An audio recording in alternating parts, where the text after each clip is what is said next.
یہ محرم کے ساتھ کچھ ہمارے تاریخی واقعات بھی وابستہ ہیں اور ان تاریخی واقعات کا بھی اس محرم کے اوپر ایک اثر پڑا ہے۔ سب سے پہلا تاریخی حادثہ جو محرم کی شروع میں پیش آیا وہ حضرت سیدنا فاروق اعظم رضی اللہ تعالیٰ عنہ کی شہادت۔ حضرت فاروق اعظم رضی اللہ تعالیٰ عنہ جو نبی کریم صلی اللہ علیہ وسلم کے دوسرے خلیفہ، وہ خلیفہ جن کے بارے میں آپ نے فرمایا کہ اگر میرے بعد کوئی نبی ہوتا تو عمر ہوتا، جن کے جنت میں آپ نے محل دیکھا اور آ کر بتایا کہ میں نے تمہارا جنت کے اندر محل دیکھا ہے، جن کے بارے میں صراحت یہ فرمائی کہ عمر فی الجنہ، حضرت عمر جنت میں ہیں، ان کی شہادت جو ہے وہ محرم ہی میں ہوئی تھی، محرم کی ابتدا میں، یکم محرم۔ ایک یہودی یا نصرانی تھا یا بنیاد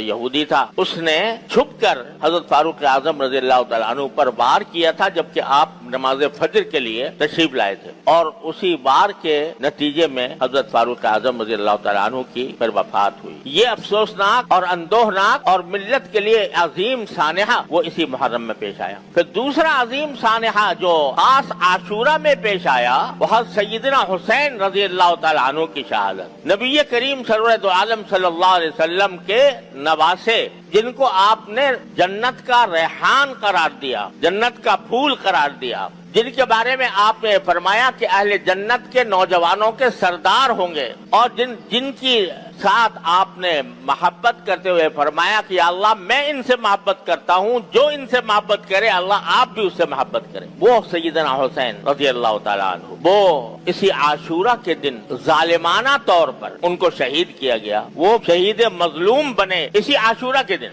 اور اس کی وجہ سے یہ بھی ایک فضیلت ہے حضرت حسین رضی اللہ تعالیٰ عنہ کی کہ اللہ تعالیٰ نے ان کی شہادت کے لیے عاشورہ کا دن منتخب فرمایا، جو ایک مبارک دن تھا۔ بعض لوگ سمجھتے ہیں کہ عاشورہ کی جو فضیلت ہے یا اس کا جو تقدس ہے یا اس کی جو اہمیت ہے وہ حضرت سیدنا حسین رضی اللہ تعالیٰ عنہ کی شہادت کی وجہ سے ہے۔ ایسا نہیں ہے، عاشورہ کا تقدس اور احترام تو پہلے سے چلا آتا تھا، رسول کریم صلی اللہ علیہ وسلم نے اس کو بیان فرمایا تھا، لیکن حضرت حسین سیدنا حسین رضی اللہ تعالیٰ عنہ کی یہ فضیلت ہے، ان کے مناقب میں یہ شمار کرنا چاہیے کہ اللہ تعالیٰ نے ان کی شہادت کے لیے ایک ایسا دن مقرر فرمایا، یوم عاشورہ، اس میں شہادت، اور مظلومانہ دو طریقے سے۔ ایک اس طرح کہ یہ شہر حرام تھا، وہی ان 4 مہینوں میں داخل تھا جن کے بارے میں میں نے عرض کیا کہ قرآن کریم نے ان 4 مہینوں کو حرام قرار دیا ہے۔ جاہلیت میں لوگ جنگ کرتے کرتے رک جاتے تھے اگر یہ مہینہ آ جاتا تھا، تو اس میں جنگ کی گئی ان کے خلاف شہر حرام میں۔ تو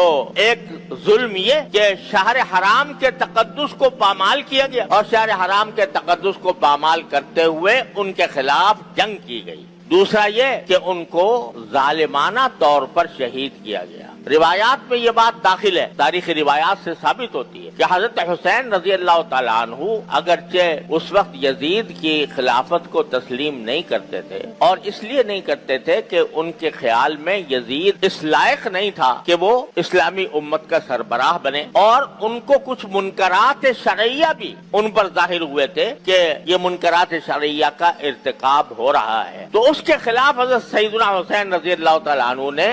یہ سفر کیا تھا۔ لیکن جب ان کا محاصرہ کر لیا گیا اور ان کو آگے بڑھنے سے روک دیا گیا، تو اس وقت حضرت سیدنا حسین رضی اللہ تعالیٰ عنہ نے یہ فرمایا تھا کہ میں جنگ کرنے کے لیے نہیں آیا، میں ایک اس بات پر احتجاج کرنے کے لیے آیا ہوں کہ ایک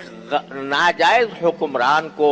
حکمران بنا لیا گیا۔ لیکن یہ بھی شریعت کا چونکہ حکم ہے کہ اگر کوئی ناجائز طور پر حکمران بن جائے، اس کا اقتدار قائم ہو جائے، تو پھر اس کو مجبوری کے طور پر قبول کیا جاتا ہے جب تک کہ اس کو ہٹانے کا کوئی طریقہ ممکن نہ ہو۔ تو اس لیے بعض روایت میں آتا ہے کہ انہوں نے یہ پیشکش بھی کی تھی کہ میں خود یزید سے گفتگو کرنے کے لیے تیار ہوں، لیکن اس سب کے باوجود یزید نے جس کو گورنر بنایا ہوا تھا عبید اللہ بن زیاد، وہ حضرت حسین رضی اللہ تعالیٰ عنہ سے بات چیت پر آمادہ نہیں تھا، اور اس نے جنگ ٹھان لی اور ان اہل بیت کے اس قافلے پر اس نے حملہ کیا۔ نہ صرف حملہ کیا، دریائے فرات جو قریب بہتا تھا، دریائے فرات کا پانی ساری دنیا کو سیراب کرتا تھا، اس کا راستہ بند کر دیا تاکہ ان کو پانی نہ ملے۔ تو یہ ساری ظالمانہ حرکتیں عبید اللہ بن زیاد نے کی، اور پھر یزید نے اس کے اوپر کوئی اس کے خلاف کوئی کارروائی بھی نہیں کی. اس لیے حضرت حسین رضی اللہ تعالیٰ عنہ کی شہادت مظلومانہ شہادت تھی. ان کے خلاف جو کارروائی تھی وہ ظالمانہ کارروائی، اور اس ظالمانہ کارروائی کی وجہ سے حضرت حسین رضی اللہ تعالیٰ عنہ کی شہادت کا وہ المناک سانحہ پیش آیا جس پر جتنا غم کا اظہار کیا جائے کم ہے. لیکن حضرت حسین کی شہادت ان کی منقبت ہے، ان کی فضیلت ہے کہ اللہ تبارک و تعالیٰ نے ان کے لیے مرنا تو ہر ایک کو ہوتا ہے، لیکن ایک تو شہادت کی موت عطا فرمائی، اور شہادت کی موت بھی محرم کے عاشورہ میں 10ویں تاریخ کو مقرر فرمائی. تو یہ فضیلت ہے حضرت سیدنا حسین رضی اللہ عنہ.